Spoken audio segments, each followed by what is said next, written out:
Good morning, everybody. It is Avalon. All right, starting the morning off with a little bit of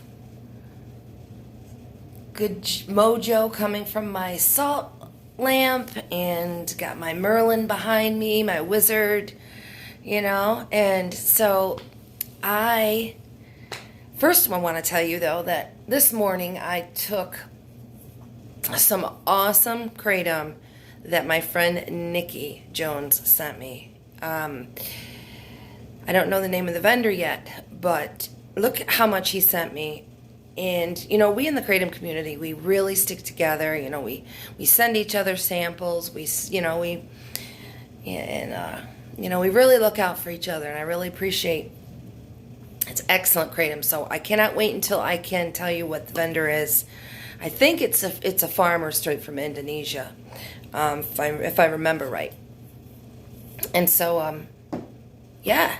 All right. Well, this morning, I want to tell you, a lot of you in recovery are kind of afraid of the 12 steps, afraid of, hesitant to do the 12-step thing or to learn about it.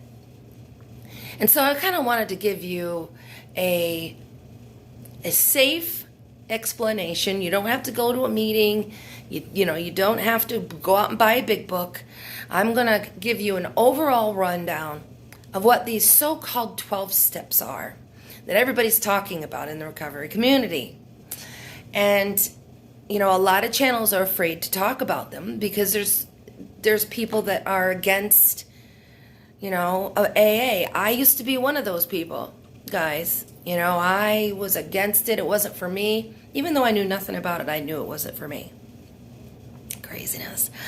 But, so I opened my mind, and I decided that I was going to be more open-minded and check it out and learn before I made up my mind. Before I decided it wasn't for me, I was going to learn what it was about. And once I learned what it was about, it made sense to me. And so I want to kind of break it down for you guys this morning. For those of you who already are familiar with the 12 steps, you can hang out, and if you have anything else to offer, you put it in the comments below. Please give this video a thumbs up. Right now, go do it. Thank you. All right. The first step is we admitted we were powerless over our addiction and that our lives had become unmanageable. I mean, that's pretty much self-explanatory. Our addiction made our lives unmanageable in every way, shape, and form. Financially, relationship-wise. It just, our lives were a wreck, right? Couldn't manage anything. And so the first step is we need to admit that. We need to admit that to ourselves, that our lives became unmanageable because of addiction. Okay? It's pretty simple, self-explanatory. 2, and here's where my iffiness with the program came, because I had God issues. I did a video a while back, why I hate God or something like that. That was what the name of the video. If you want to go check that out and watch that, you'll understand why I have God issues, okay? Step 2, came to believe that a power greater than ourselves could restore us to sanity. Okay, I don't have power. I can't do this on my own. I've tried doing this on my own. I need some sort of power source to help me stay clean and restore my mind to sanity. Because I'm all acting all kind of crazy and insane, right? In addiction. And I need something a power greater than me to restore me to sanity. That made sense to me. I was like, okay, this is making sense. I haven't got to the God thing yet. Here we go. Step 3. Okay. Stay with me now. Okay? Don't get all freaked out over the God thing. Let me go there, okay? Let me go there. Step 3. Made a decision to turn my will and my life over to the care of God as I understand God. All right, so I was like, I am not ready to turn my anything over to God because I don't really care for much for who that is. Like my view of God was just in the shitter. And so I was like, oh, let me just put that on the side burner for just a second, I didn't, and so, all right. How do I explain this?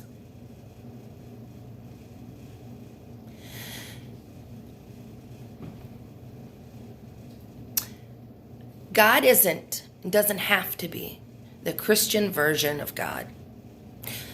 The old man in the sky, ready to hit you over top of the head with a club every time you make a mistake. A lot of us were raised in Christian and, households and religions that put God in a bad light. All right? And so, the thing that I did with my God issues is that I just said, I'm going to start from scratch. I am going to deny and dump all that learning about who God was. I'm going to just dump it. And I'm going to start from scratch. And I'm going to say, okay, universe, if there is a power out there that has my best interest at heart, that has some sort of love for me or care for me, I want to be open to that. So I'm going to open myself up for you to reveal who you really are to me. And I started a journey. I didn't have to make that decision that day that I decided I was going to do these steps. I just left the door open to have an experience, a spiritual experience, if you want to put it that way. And in my 5 years, I still don't know who God is, or if there is a deity. My power, I'm going to cover that in a minute. All right? So you don't have to make a decision that you're going to become this religious giant, okay? Step 4. Made a searching and fearless moral inventory of myself. Okay. Moral. I was in trouble there. My morals went in the crapper, and I was not a moral person. And my addiction, I became I'm just going to put it out there. I sold my ass for drugs. I stole. I lied. I had no morals. And so when I came I decided I was going to do these. I knew that I needed to do an inventory. I need to find out what is going on inside of me. And I need to be honest about everything that I did. I need to be honest about, what is really going on inside of Avalon. And not be ashamed to say the things that I've done. We've all done things. And so, here we go. Step 5. Admitted to God, to ourselves, and to another human being the exact nature of our wrongs. Okay, let's put the God thing aside again. So, admitted to ourselves and to another human being the exact nature of our wrongs. It's pretty self-explanatory. When we have done things, some of the most therapeutic things we can do is to talk about it. And that's why having a sponsor in your recovery, someone that's gone before you, that has done this, that has, that you can talk about with all these things with, and get all that stuff off your chest, all that garbage, the guilt, the shame, the shortcomings, all that is just talked about. And there's such a relief and a release by being honest and getting all that stuff out of you. Our excuses, our denials, justifications. I mean, I'm kind of reading this, and I will put the link in the description of this that I'm going on. So maybe if you guys want to check it out, you can. But it gives us such a spiritual release, a mental release. All right, step 6. We were entirely ready to have something, remove all these defects of character.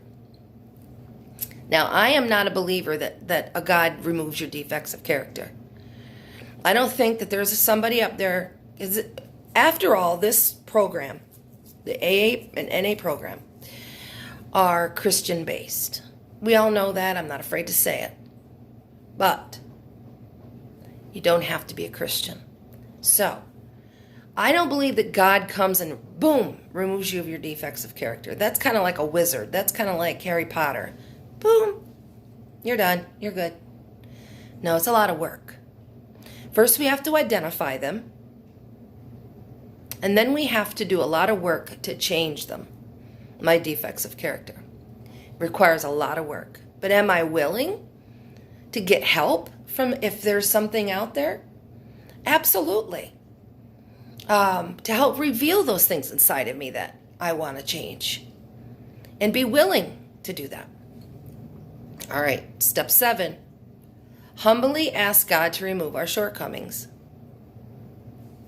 I think that's kind of basically the same as step 6. So I'm not even going to get into all that. Step 6 and 7 to me are basically kind of the same. If anybody has any insight on the differences, then put it in the comments below. Step 8, made a list of all persons we had harmed and became willing to make amends to them all. That's pretty self-explanatory. We've done a lot of shit to people, and it's important that we make amends for that. It helps us not to have the guilt. It helps us not to have the shame when we approach someone and say, "Listen, I did this to you, and how can I make it right?" Not necessarily I'm sorry, because you can be sorry for a lot of things, but are you willing to make amends? Are you willing to do something to make up, to make it right with the other person? I stole $60 out of my mother's purse. My mother was horrible to me as a child. Horrible. Never got an I'm sorry. That's a resentment I carried for a long time. But I stole $60 out of her purse. Now listen, my addiction says she owes me. That bitch owes me, and she deserves to have that money stolen out. Now, when I came into recovery, I was in recovery 3 years before that started to really bother me. And I started considering paying her back and telling her what I had done. I ended up doing that. I ended up writing her a check and sending it in a card and says, "I stole $60 from you and I want to make it right. I apologize. Here's the money." That released me. That released my guilt and shame, and it cleared up some of the wreckage of my past that hung over me. Okay? Step 9. You made direct amends to such people wherever possible, except when to do so would injure them or others. Okay, if you cheated on your wife 30 years ago while you were in addiction, Should you tell her? If she never found out, should you tell her that you cheated on her 20, 30 years ago? Or would that injure her? That's why having a sponsor to help you figure these things out is important. Because you don't want to go, saying a whole bunch of stuff that's just going to end up hurting people even more. So it's a thin line there. All right. If you owe money to people, start paying. If you've said mean things, apologize and ask how can I make that right? Step 10, continued to take personal inventory, and when wrong, promptly admit it. I continue on a daily basis to read step 10. And I ask myself, was I judgmental today? Was I hateful today? Did I lie today? Did I self-justify a behavior? Did I, and if I've done any of those things, I promptly admit it. I ask, okay, universe, I don't want to act like that. I apologize, act like that. I apologize to somebody if I've hurt their feelings, if I lied, if I, whatever. I make it right every day. It's called the nightly inventory. And you go through your day and you just say, okay, how was my day? How did I do on these things? Step 11, sought through prayer and meditation to improve our conscious contact with God as we understand God, praying only for knowledge of His will for us and the power to carry that out. Okay, that's a huge thing, right? So, do I seek through prayer to improve my conscious contact with God as I see God on a daily basis? No. This is the one where I probably struggle the most. I do seek to live a moral, honest life. I do remain open to any power greater than me that would like to come in and show themselves to me. I'm open and willing. So yes, I want to improve my conscious contact with a power greater than me because I need power. I just have to remember that I can't put those old religious titles on them and those, I gotta remain open. Meditation, yes. I enjoy meditation. It's just me centering myself, picturing the universe and the power that created that universe. I'm not saying a deity. I'm saying there's just a lot of power in that. There's power in the fellowship. There's power in these steps. There's power in this program. And that's what I like to meditate on, how much it's changed my life. Step 11. All right, step 12. Having had a spiritual awakening as a result of these steps, I try to carry this message to other addicts and to practice these principles in all my affairs. I think I do that. I carry this message to other addicts. And I practice these principles in all my affairs. I at least try my damnedest to. Am I always successful? Not always. I fail. I fail in a lot of ways. But my desire is to spread the message that there's hope. All right. And those are the 12 steps broken down as Avalon sees it. And so don't be afraid to check them out and to, be open to something different. I mean, especially if you've had no success in doing anything else and you keep relapsing or, try it. I'm not a meeting person. I'm lucky if I make my meeting once a week because I have agoraphobia. I don't know if all you guys know that. And it's hard for me to leave my house. That's a character defect that I work on. And it's one of my fears, and I try to work on that. I don't want to sit in my fear. I don't want to allow it to control me. So I do try to get out. I do. I'm a work in progress. That's, so I hope you guys enjoyed that. And if you have anything to add, put it in the comments below. Remember, if you haven't already, give this video a thumbs up. And I hope you all having a good day. Brightest blessings and God is bless.